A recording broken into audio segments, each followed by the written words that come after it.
Hi കുട്ടികളെ, study വൈബിൻ്റെ ക്ലാസ്സിലേക്ക് സ്വാഗതം. നമുക്കിന്ന് നാലാമത്തെ ചാപ്റ്ററിൻ്റെ കുറച്ച് പോർഷൻ നമ്മൾ എടുത്തു കഴിഞ്ഞു. അതിൻ്റെ സെക്കൻഡ് പോർഷനാണ് നമ്മൾ എടുക്കാൻ പോകുന്നത്.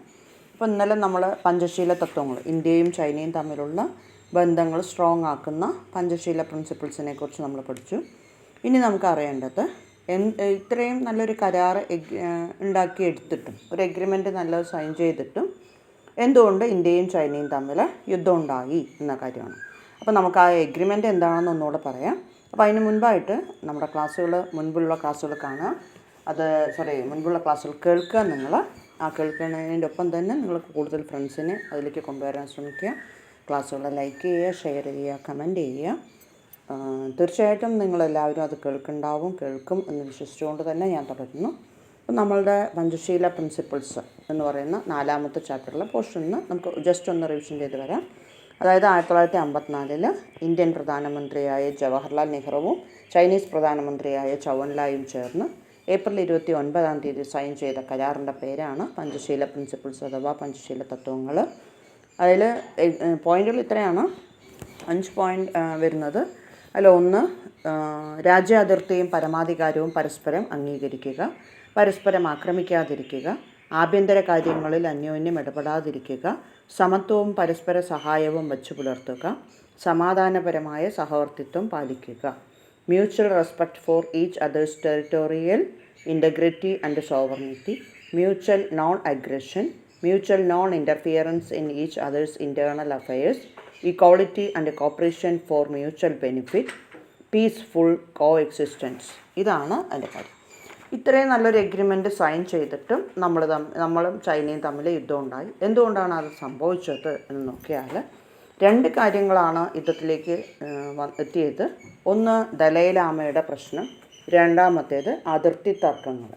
അപ്പോൾ ഈ 2 പ്രശ്നങ്ങൾ എന്താണ് ഇന്ത്യ ചൈന യുദ്ധത്തിലേക്ക് നയിച്ചു? ഒന്ന് ദലൈലാമ ഇഷ്യൂസും മറ്റൊന്ന് ബോർഡർ ഇഷ്യൂസും. എന്താണ് ഇതിൻ്റെ കാരണം എന്ന് ചോദിച്ചാൽ, China had annexed Tibet in 1950, thereby removing a historical buffer between the two countries. The Indian did not express displeasure openly news about suppression of the Tibetan culture by the Chinese enraged India. അതായത് 1950 China ടിബറ്റിനെ കീഴടക്കി. ഇന്ത്യക്കും ചൈനയ്ക്കും ഇടയിലുണ്ടായിരുന്ന, അതായത് നമ്മൾ എഗ്രിമെൻ്റാണ്, നിങ്ങൾ ചൈനയുടെ കാര്യത്തിലും China ഇന്ത്യയുടെ കാര്യത്തിലും ഒന്നും ഇടപെടില്ല എന്നുള്ളൊരു എഗ്രിമെൻറ്റിലാണ് പോണത്. പക്ഷേ ഈ ചൈന ടിബറ്റെ പിടിച്ച് സ്വന്തമാക്കിയതോടുകൂടി നമ്മളും അവരും തമ്മിലുള്ള ഒരു അഭിപ്രായ വ്യത്യാസത്തിൻ്റെ ഒരു ചെറിയ തുടക്കം അവിടെ വന്നു തുടങ്ങി. പക്ഷേ ഇന്ത്യ അതിൽ ഒന്നും പറഞ്ഞില്ല. എന്തുകൊണ്ടാണെന്ന് ചോദിച്ചാൽ, ഇപ്പോൾ ഇന്ത്യയുടെ മനസ്സിലും ടിബറ്റ് നമ്മുടെ കൂടെ ഉണ്ടെങ്കിൽ എന്നുണ്ട്, ചൈനയുടെ മനസ്സിലും ടിബറ്റ് അവരുടെ കൂടെ ഉണ്ടെങ്കിൽ എന്നുണ്ട്. അതുതന്നെയാണ് മെയിനായിട്ടുള്ള പ്രശ്നങ്ങൾ.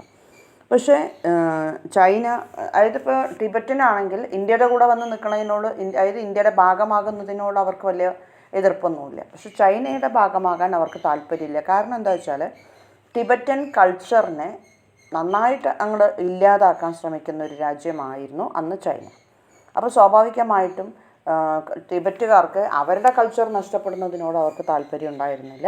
അങ്ങനെ 1959 ദലൈലാമ ഇന്ത്യയിൽ അഭയം തേടി എത്തുകയും ചെയ്തു.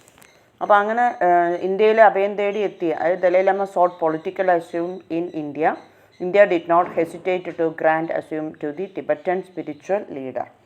അപ്പോൾ ഇന്ത്യ രാഷ്ട്രീയ അഭയം തേടി. അതുകൊണ്ട് തന്നെ ചൈനയുടെ മനസ്സിൽ അവരുടെ ശത്രുവായ ദലൈലാമയുടെ, അതായത് ടിബറ്റൻ പ്രശ്നത്തിൽ അവരുടെ ശത്രുഭാഗത്ത് നിൽക്കുന്ന ദലൈലാമയെ ഇന്ത്യ എന്തിനാണ് സപ്പോർട്ട് ചെയ്യുന്നത് എന്നുള്ളൊരു തോന്നൽ അവരുടെ മനസ്സിലുണ്ടായി. പക്ഷേ ഇതിനു മുമ്പും ഇന്ത്യയും ചൈന അതിർത്തികളെ സംബന്ധിച്ചിടത്തോളം ഒരു ചെറിയ അഭിപ്രായ വ്യത്യാസങ്ങൾ 2 കൂട്ടർക്കും ഉണ്ടായിരുന്നെങ്കിലും കമ്മ്യൂണിസത്തോടുള്ള അല്ലെങ്കിൽ ചൈനയോടുള്ള താല്പര്യം കൊണ്ട് നെഹ്റു അതൊക്കെ ഒന്ന് കണ്ടില്ല എന്നടിച്ച് മുന്നോട്ട് പോവുകയായിരുന്നു ചെയ്തുകൊണ്ടിരുന്നത്. അപ്പോൾ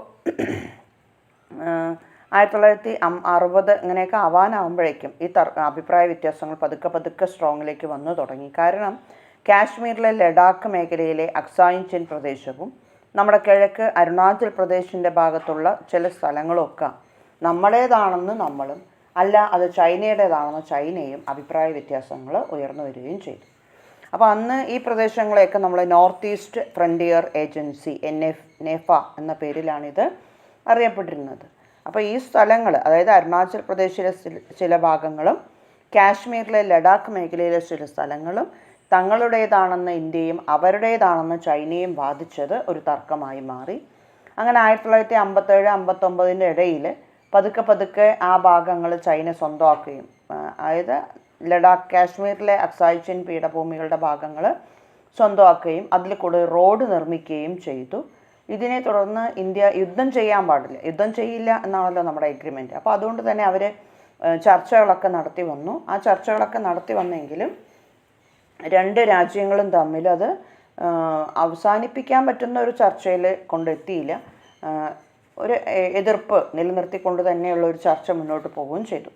ഇതിൻ്റെ ഇടയിലാണ് നമ്മുടെ ടിബറ്റിൻ്റെ നേതാക്കന്മാർ ദലൈലാമ ഇന്ത്യയിലേക്ക് അഭയം തേടി വന്നത്. അപ്പോൾ ടിബറ്റിൽ അഭയം തേടി എത്തുകയും 1950-60 കാലയളവിൽ പലപ്പോഴും ടിബറ്റ് സ്വാതന്ത്ര്യം നേടുന്നതിനെക്കുറിച്ച് ഒരുപാട് തർക്കങ്ങളും ചർച്ചകളും ഒക്കെ നമ്മുടെ ഇന്ത്യയിൽ ഉണ്ടാവുകയും ചെയ്തു. ടിബറ്റൻ ജനതയ്ക്ക് ചൈനയുടെ നിർദ്ദേശങ്ങൾ, അതായത് ചൈന പറയുന്നത് ടിബറ്റ് തന്നെ ഭരിച്ചോട്ടെ, പക്ഷെ ടിബറ്റ് ആരുടെ ഭാഗമായിരിക്കണം, ചൈനയുടെ ഭാഗമായിരിക്കണം എന്നുള്ളതാണ്.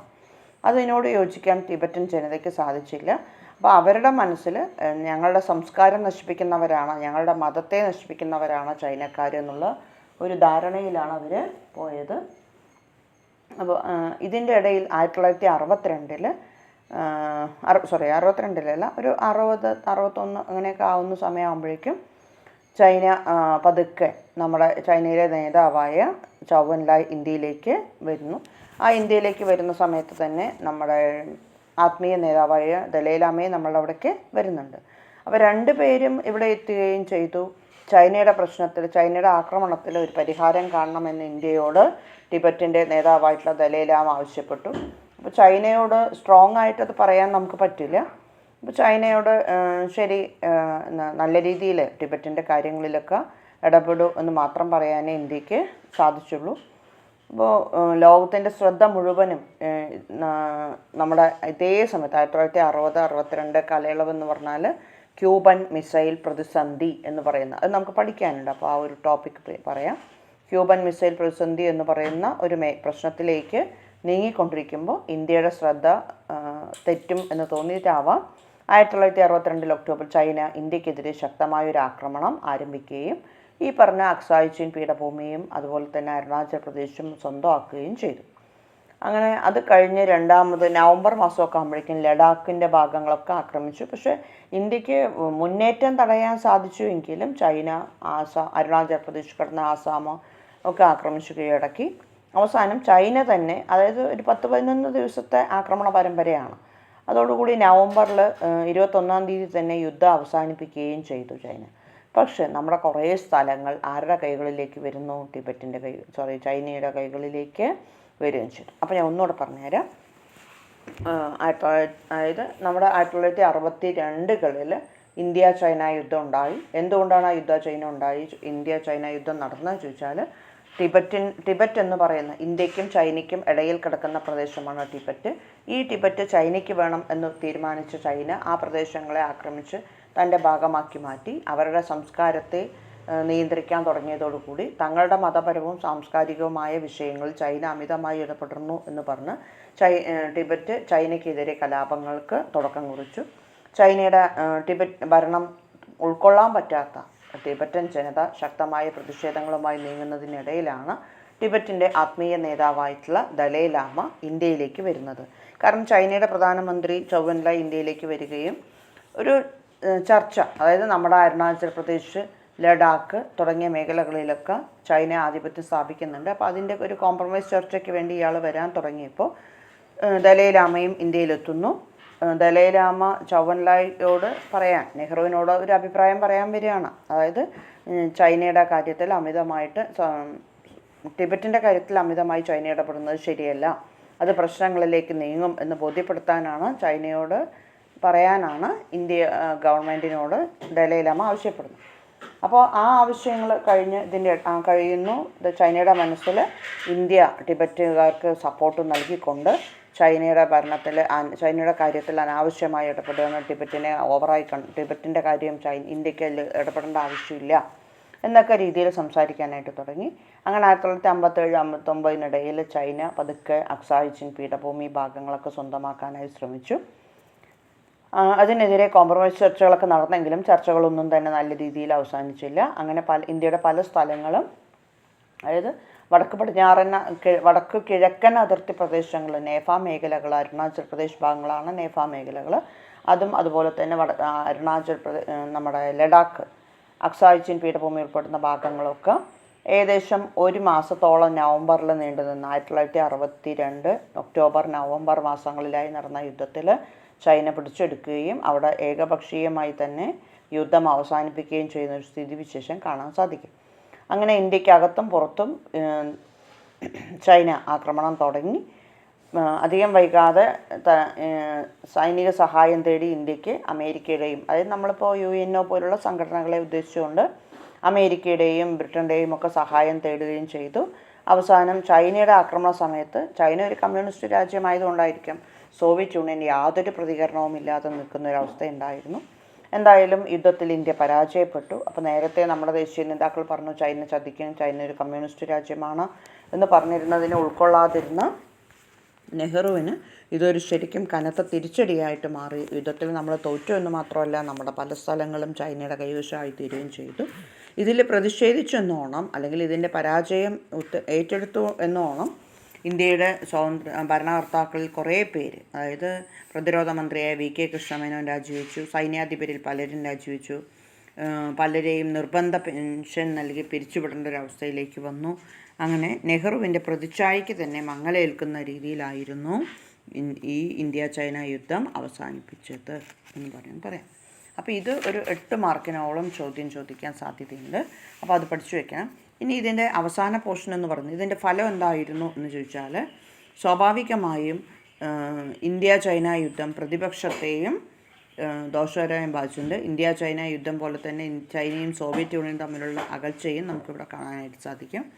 അതായത് സോവിയറ്റ് യൂണിയനുമായി ബന്ധം വേണം എന്ന് പറഞ്ഞിരുന്ന നമ്മുടെ ഇന്ത്യയിലെ കമ്മ്യൂണിസ്റ്റുകാർ CPI എന്ന പേരിൽ കോൺഗ്രസുമായി അടുത്ത ബന്ധം സ്ഥാപിച്ച്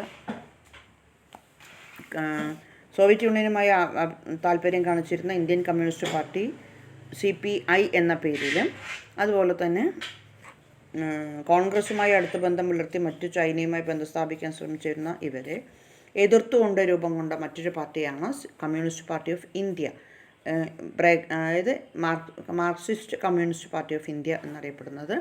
ഇത് ചൈനയോട് താല്പര്യം പുലർത്തിയിരുന്ന പാർട്ടിയാണ്. അപ്പോൾ ചൈനയുമായി താല്പര്യമുള്ളത് മാർക്സിയൻ കമ്മ്യൂണിസ്റ്റ് പാർട്ടിയും, അല്ല സോവിയറ്റ് യൂണിയനാണ് ശരി എന്ന് പറയുന്നത് CPI എന്ന് മാത്രമുള്ള രാഷ്ട്രീയ പാർട്ടിയാണ്. അപ്പോൾ ഇതാണ് പ്രധാനപ്പെട്ട ഒരു എസ്സേ ക്വസ്റ്റ്യൻ. അപ്പോൾ മക്കളെ ഇതൊരു നന്നായിട്ടൊന്ന് വായിച്ച് പഠിച്ചു വയ്ക്കുക.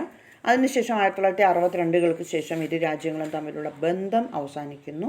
1978 പിന്നീട് 76 പിന്നീട് കുറച്ച് മാറ്റങ്ങളൊക്കെ വന്നത്. വാജ്പേയിയും ഒക്കെയാണ് ചൈന ബന്ധം പുരോഗതിയിലേക്ക് കൊണ്ടുവന്നത്. പിന്നീട് രാജീവ് ഗാന്ധിയുടെ കാലമൊക്കെ ആകുമ്പോഴേക്കും ഇത് നല്ല രീതിയിൽ പുരോഗതിയിലേക്ക് കൊണ്ടുപോകാൻ ഇന്ത്യക്ക് സാധിക്കുകയും ചെയ്തു.